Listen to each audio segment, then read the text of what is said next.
There's a comfortable lie many families repeat. The one who handles everything is the strongest. It sounds like praise, but it's a trap. This story begins right there, where being always the strong one becomes permission for emotional abuse, gaslighting family dynamics, and a quiet cycle of manipulation. She thought she was protecting something valuable, when in reality, she was being used to keep everything exactly the same. The awakening didn't come through a fight. It came through carelessness, a smartphone left on.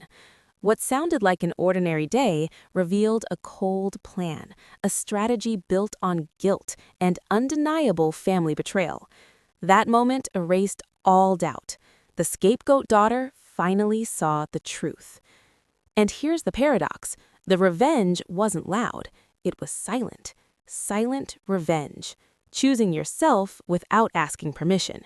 This story shows how emotional boundaries are built, how toxic family dynamics collapse, and how self-respect grows when you stop trying to save everyone else.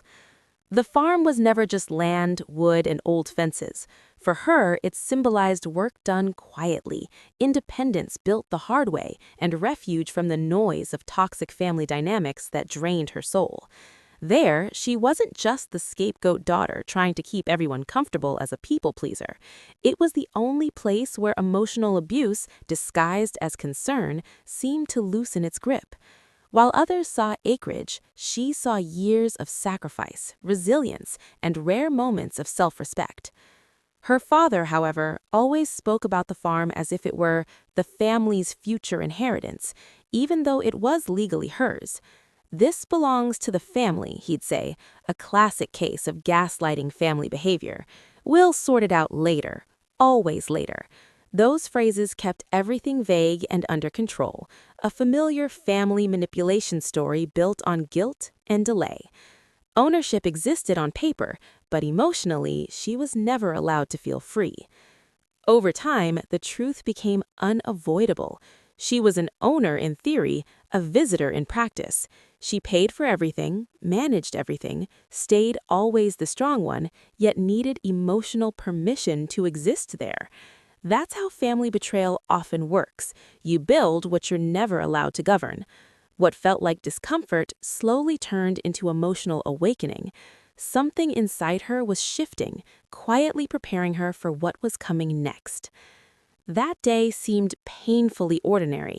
The soft noise of the kitchen, a chair scraping the floor, relaxed voices from people who believed they were safe. The smartphone stayed on by accident, forgotten on the table, recording everything.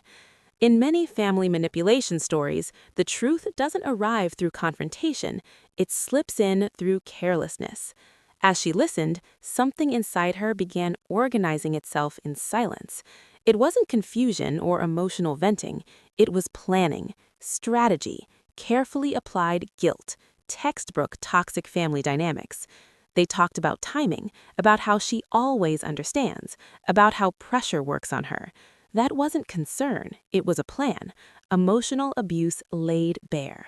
The scapegoat daughter wasn't loved, she was managed through gaslighting family tactics and obligation. She didn't cry, she didn't interrupt. What arrived instead was a cold, unsettling clarity.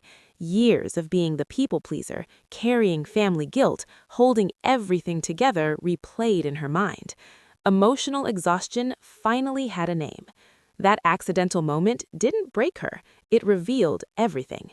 And once truth shows up uninvited, the mind starts preparing a response rooted in awareness, not emotion.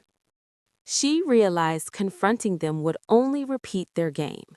The urge to scream was strong, but clarity won. In gaslighting family systems, emotional reactions are used as proof against you. She knew that script well. Being always the strong one had taught her when silence becomes power. That was self-respect without an audience. The internal conflict was intense. One part wanted to explode, the other observed calmly. The second one won. Some battles are won by leaving the field. She didn't warn anyone, didn't threaten, didn't ask for explanations. That's the core of silence revenge. No noise, just decision. Emotional boundaries don't need announcements. By staying silent, she also stopped seeking validation. That's how breaking family cycles begins.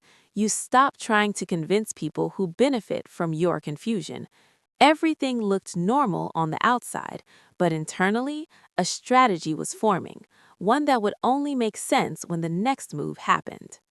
Selling the farm wasn't emotional or impulsive. It was clean and calculated. The evaluation was done, the numbers were clear, and the right buyer appeared quickly. When emotional exhaustion lifts, clarity becomes dangerous. For the first time, she didn't decide to keep the peace or ease family guilt. She decided because it made sense. And for a scapegoat daughter, that alone is revolutionary. The $500,000 was never just money, it represented freedom. In many family manipulation stories, control hides inside assets, houses, businesses, land labeled family. By turning land into liquidity, she broke an invisible chain. Choosing yourself often looks selfish to those who benefited from your sacrifice. In reality, it's self-respect taking form. She understood the truth. She didn't sell land, she bought peace. She purchased emotional boundaries that no longer required permission or discussion. Silent revenge isn't about punishment, it's about leaving a rigged board. While others believed they still had control, the impact was already on its way. When he found out, indignation came first, not concern. In family betrayal stories, the shock isn't loss, it's loss of control. He spoke like a victim, as if something had been stolen. For years, any decision she made would have been labeled irresponsible. Now, faced with reality, the mask fell. "How could you do this without consulting me?" he asked. Then the familiar line, "It belonged to the family." A last attempt at gaslighting family guilt back into place. But something had changed. She didn't explain, didn't justify, didn't return to being the people pleaser.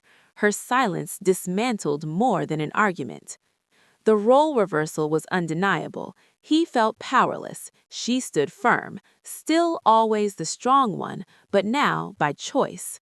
Breaking family cycles often starts when you stop defending your autonomy.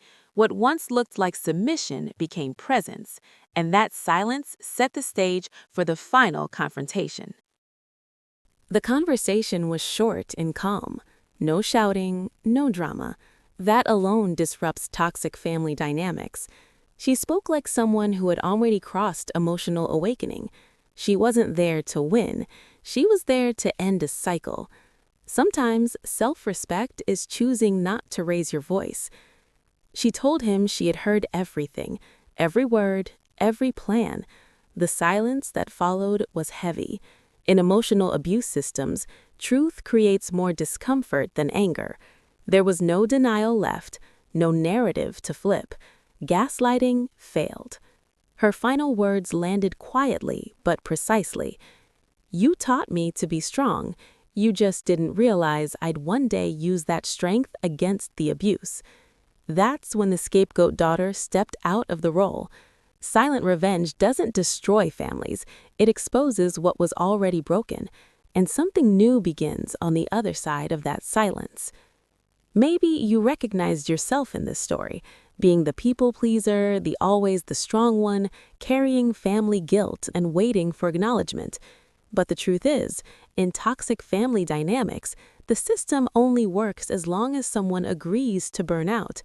Breaking family cycles isn't cruelty, it's survival. So ask yourself, what still keeps you trapped? A role, guilt, an asset, an unspoken obligation? Emotional boundaries feel risky, but they turn pain into self-respect. Choosing yourself doesn't erase the past, it rewrites the future. If this resonated with you, subscribe, turn on notifications, and stay here. We talk about emotional awakening, family betrayal, and how to walk away whole from stories that tried to break you.